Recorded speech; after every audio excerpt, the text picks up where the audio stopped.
ফেব্রুয়ারিতে ত্রয়োদশ জাতীয় সংসদ নির্বাচন। সারা দেশ প্রস্তুত হচ্ছে একটি অবাধ, সুষ্ঠু ও গ্রহণযোগ্য নির্বাচনের জন্য।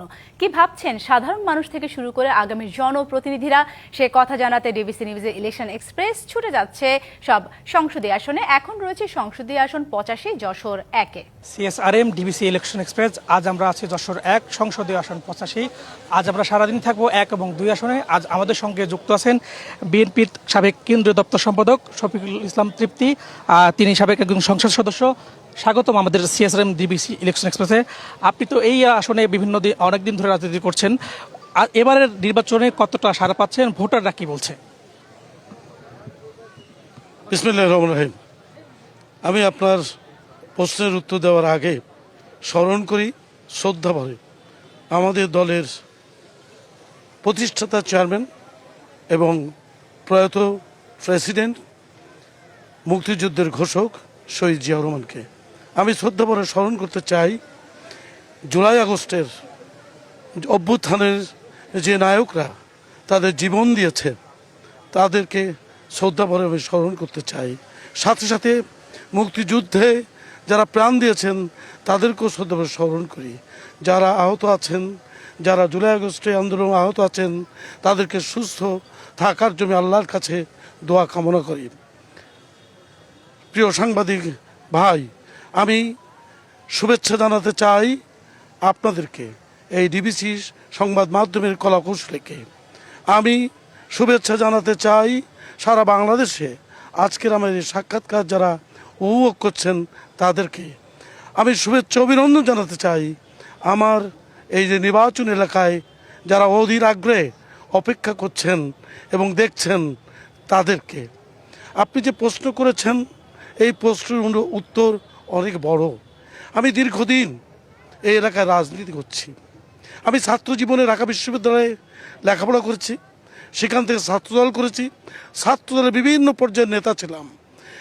অবশেষে আমি ভাইস প্রেসিডেন্ট হিসেবে বিদায় নেই। তারপরে বিএনপি অ্যাসিস্ট্যান্ট অফিসার হিসেবে আমি মনোনয়ন পাই। তারপর আমি তথ্য গবেষণা সম্পাদক হিসেবে মনোনয়ন পাই। আমি সর্বশেষ দপ্তর সম্পাদক হিসেবে মনোনয়ন পাই। দপ্তর সম্পাদক হিসেবে যখন ছিলাম তখন 2001 সালে আমার নেত্রী বেগম খালেদা জিয়া প্রধানমন্ত্রী ছিলেন। ওনার বদৌলতে আমি একজন এমপির চেয়েও অনেক বেশি কাজ করার সুযোগ ছিল। সেই সুযোগ কাজে লাগিয়ে আমি এই আমার নির্বাচনী এলাকার অনেক মসজিদ, মাদ্রাসা, রাস্তাঘাট উন্নয়ন করেছি। একটি উল্লেখযোগ্য পরিমাণ শিক্ষিত বেকারদেরকে আমি সরকারি চাকরি দেওয়ার সহযোগিতা করেছি এবং সেই সহযোগিতা ছিল সম্পূর্ণ নিষ্কণ্টক, নিষ্কলঙ্ক, একটি পয়সার বিনিময়ে নাই। বরঞ্চ আমি আমার নেতা কর্মীদের তাদের পিছনে পয়সা খরচ করিয়েছি চাকরিতে যদি হয়। আজকে এই গোটা 15, 16, 17 বছর যেভাবে এদেশ এই এলাকার মানুষ নিষ্পেষিত, নির্যাতিত, গুম হয়েছে, কারাবরণ করেছে, আপনার মামলা খেয়েছে, আজকে আমরা যেভাবে তাদের বাসা দাঁড়ানো দরকার প্রতিক্ষণ ওইভাবে না পেরেও আমরা, তারা জেলে গেছে, তাদেরকে ছাড়িয়েছি। আমরা তাদের বাড়িতে খবর নিয়ে তাদের অর্থনৈতিকভাবে সহযোগিতা করেছি। এ সবই এলাকার মানুষ জানে। এলাকার মানুষ এটাও জানে যে তৃপ্তির মতো একটি ছেলে আজকে যদি রাজনীতি করার সুযোগ পেত, অর্থাৎ আমরা রাজনীতি করার সুযোগ পাইনি। আমাদের খুন হওয়ার সম্ভাবনা ছিল, গুম হওয়ার সম্ভাবনা ছিল। তারপরও যখনই চেষ্টা করেছি আমাকে জেলে নিয়ে গেছে, আমাকে হত্যা মামলা দিয়েছে মিথ্যা, এবং আমার সেই হত্যা মামলা হচ্ছে একজন আসামিকে 164 করিয়েছে আমার বিরুদ্ধে। কত বড় ডেঞ্জারাস মামলা! আল্লাহ তাআলার সহে আমি সেই মামলা থেকে খালাস পেয়েছি। এখন আপনার এই আসন নিয়ে পরিকল্পনা কি এগিয়ে নিয়ে যাওয়ার? আমি এটুকু শেষ করে নেই। এই যে এখন যখন এই মানুষের কাছে যাচ্ছি, তারা অতীতের কথাগুলো মনে করছে এবং আমি যখনই যাচ্ছি অভূতপূর্ব সাড়া। মানুষ নাম শুনলেই ছুটে আসছে, দৌড়ে আসছে, তৃপ্তি পাই আসছে। গত রাত্রে বা গত কাল শুনেছি, এরা জেনেছে রাত্রে যে আমি বেনাপোলে আসবো, আপনাদের সাক্ষাৎকার দেব। আপনি নিশ্চয়ই অনুধাবন করছেন, অবলোকন করছেন অবস্থা কি। আপনি বলেছেন যে এই আসন আমি মনোনয়ন পেলে, অবশ্যই আমি মনোনয়ন প্রত্যাশী। আমি অতীতে 18 সালে নমিনেশন পেয়েছি, 2001 সালে নমিনেশন পেয়েছি, 2007 সালে নমিনেশন পেয়েছি। আমি 2096 সালে না 1996 সালে 15ই ফেব্রুয়ারি নির্বাচনে এমপি হয়েছিলাম।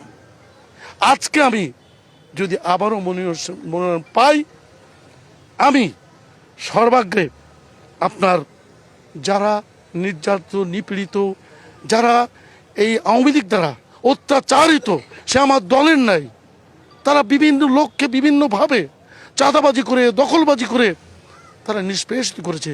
আমি তাদের পাশে আগে দাঁড়াবো।